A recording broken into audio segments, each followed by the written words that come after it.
disconnected. Hey guys, welcome to the channel. I'm up here headed to the mountain camp up here, and thought I'd do a video. Somebody asked a while back if I'd do a video kind of comparing the difference between my 2018 CRF250L and the 2014 CRF250L that I did have, and likes and dislikes, or you know, the mods that I've done. Yes, mods, Tinkerman, I'll call it that, but they give me crap about that. But anyway, just the different things that I've added to the bike that I did or didn't on the 2014, and why I didn't do it. So I've already got my this is the Sena 10C Pro, so I'll just go ahead and do it with this camera. And basically the bike is pretty much the same as a 2014. They said they've modified the exhaust, and I can hear a different note in the exhaust. This can is a little smaller. The outlet pipe right here on the exhaust is actually a little smaller in diameter. They've done a little Airbox Mod, and supposed to increase the horsepower a little bit. I can maybe tell a little difference. Not a vast improvement over power. It's not like they gained a lot. See the smoke? I touched that glove on the bottom of that pipe and melted part of my glove. But anyway, things that I've done to the bike is fairly simple. I've not done a lot. You know, on my last bike I put an FMF Q4 slip-on, and I put the FMF Power Core 4 insert in it, and I did like it. It was pretty good. I just didn't like the noise. The value of how much power you gain to the noise wasn't that great. Same way I put the EJK on my 2014, and the EJK was okay, but the EJK and the pipe, yeah, it'll give it some more grunt maybe, but the real gain that you get, other than you sound like you're really doing a lot more. I don't know that you necessarily are, but it's not a gigantic improvement. So I like the quiet, to cruise around through the woods, back roads, and in town. I like to, you know, not make a lot of noise. I did put Zeta handguards on this, just like I did on the other one. The difference in my Zeta handguards on this is they're red, and I also had the blinkers in the handguards on the last 250L. On this one I got the TST blinkers on the front, and I really like them. The Zeta ones was just as good, maybe not quite as bright. I put some tie down loops there, and really I left the other one I had the double take mirrors.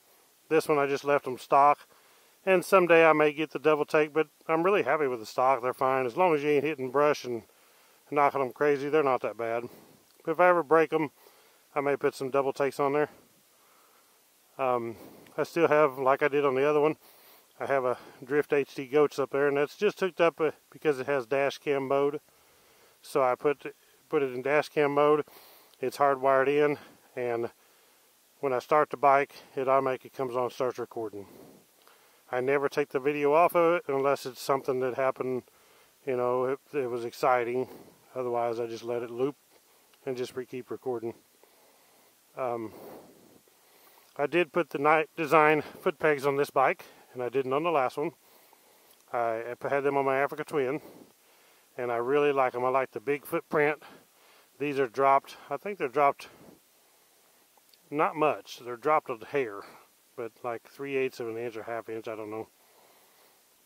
On the last one I had a DRC folding shifter, and this one I didn't because it's just fine, and it is factory, comes with a folding shifter, which the 2014 didn't.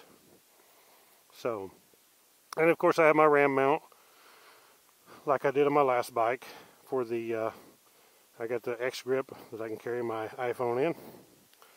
On the rear rack here I do have this is a factory Honda rack that's sold overseas, and some people have found those on eBay, I think, but I really like the looks of it. If you could see it without this on there, it's a really good looking rack. It's small tubing, it's plenty heavy for what you're not going to be hauling any hogs or anything on here, so it's actually plenty heavy. The rig gear, I love the rig gear stuff. Nelson Rig makes awesome stuff. And on this bike, for just most of the short little rides I do, this little tail pack is nice and compact. I can put my gloves in it, bottle water, you know, some Excedrin or something when I want to carry. And it works great for a little tail pack. On my other one, I had another tail pack that was bigger, which I still have it for this one. The 1060, I believe it is, from Nelson Rig. Tires, I left the tires stock. On the last one I put tractionators on it, and they were awesome, no doubt about it. In the woods, they are amazing. Now on the highway, they're horrible because they are so loud. They make so much noise.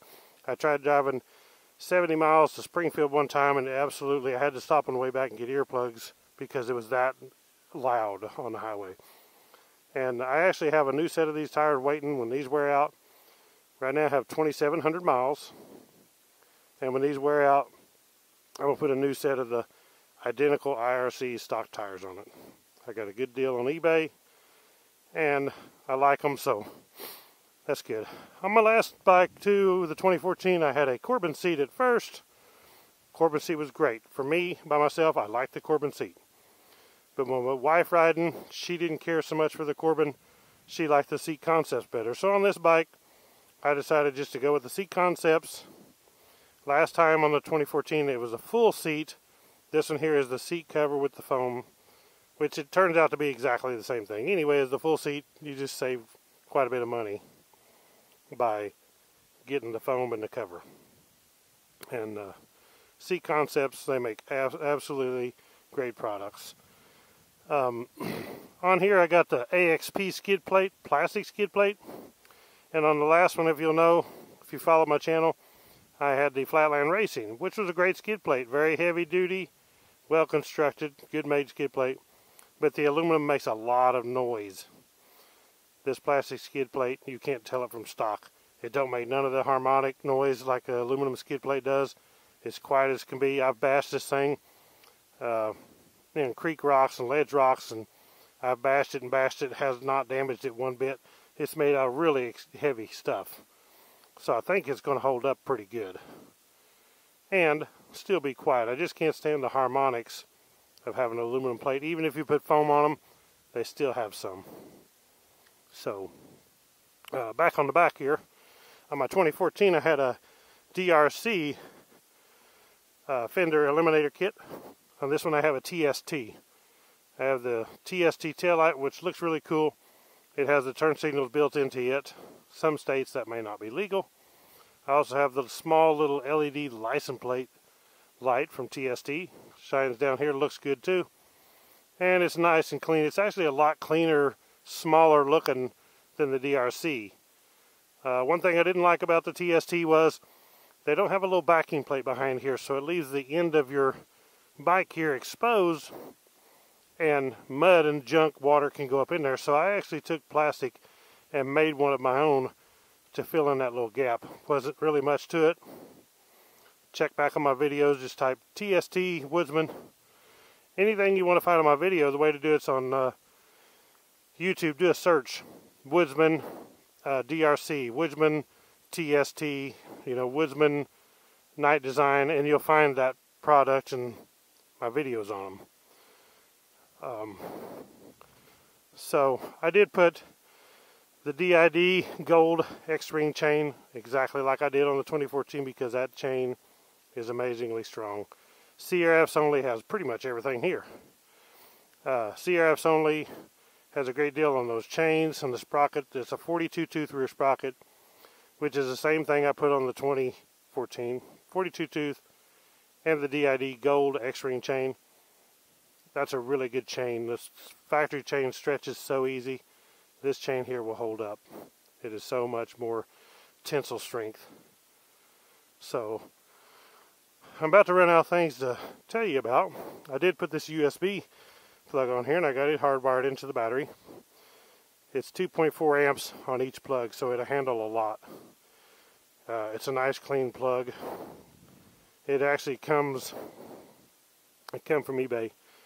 It's just a round one with the nut that threads on here. I made this little bracket, and then I used some big heavy shrink tube on this to cover it and keep it all waterproof. This is the shrink tube that has the glue in it, so when you shrink it, it puts the glue around and seals everything. But everything else is still factory. The brakes are still factory. I did put some brakes on the last bike I had, the 2014. I get them from CRFs only, and I always buy the factory. The factory pads on that last bike lasted 17,000 miles, I believe it was. So why would you want anything else?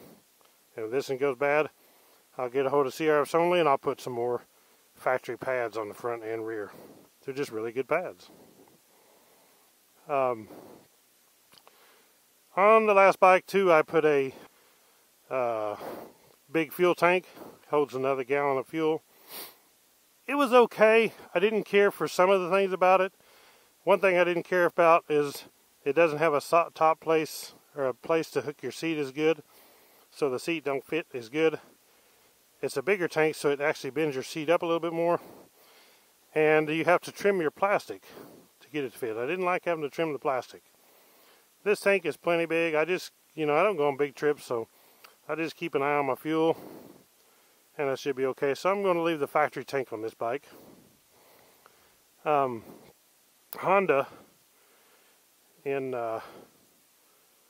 sent me this headlight cover. What did they send me? They sent me this headlight cover, this decal. It wasn't sold now. The new, I believe it's 2019 250L has that red. And they sent me these black toolbox cover and the black exhaust cover from Thailand, directly from the factory in Thailand. Let's see, what else?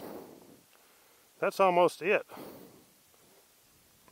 On the other bike, of course, I did the Airbox Mod, and I wish I hadn't have. I mean, wish I just left it all stock. And I actually did take the FMF off, the fuel controller, and everything, put the snorkel back on, and I put it all back stock, and I actually just liked it better that way.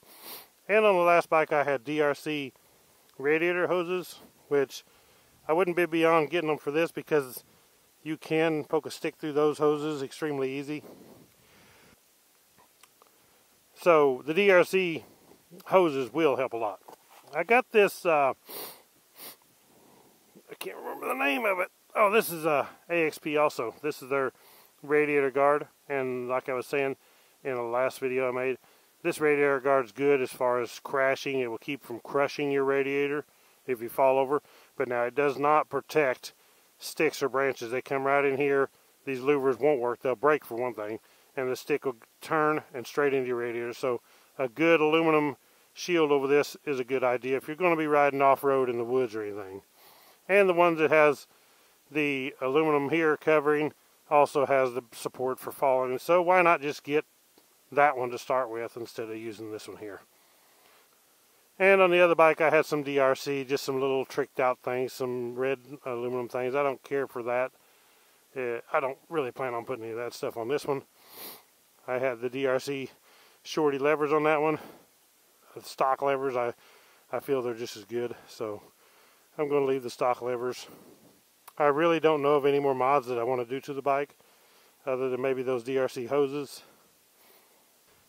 Like I said, I can tell a little bit of difference in the power, but it's not a huge difference. I do notice that this bike, and some people said theirs don't have it, in mid-range, if I'm to cruising speed and I get on it, this one kind of has a dead spot that the 2014 did not have. But once you're used to riding it and you know where that's at, I avoid it. I just, keep the revs a little higher and get past it, and it's not a problem. Drop a gear. As long as you keep your revs up, you don't have that dead spot. So anyway, there we are. That's the, other than what I forgot, that's the 2018 Honda CRF250L versus the 2014. Things that I didn't do or did do on this bike compared to the other one. So thank you all for watching Woodzman Adventures. Click the thumbs up. Don't forget. Subscribe to the channel. Please subscribe And stay tuned for a lot more videos coming. And I'll catch y'all on the next one. Right on.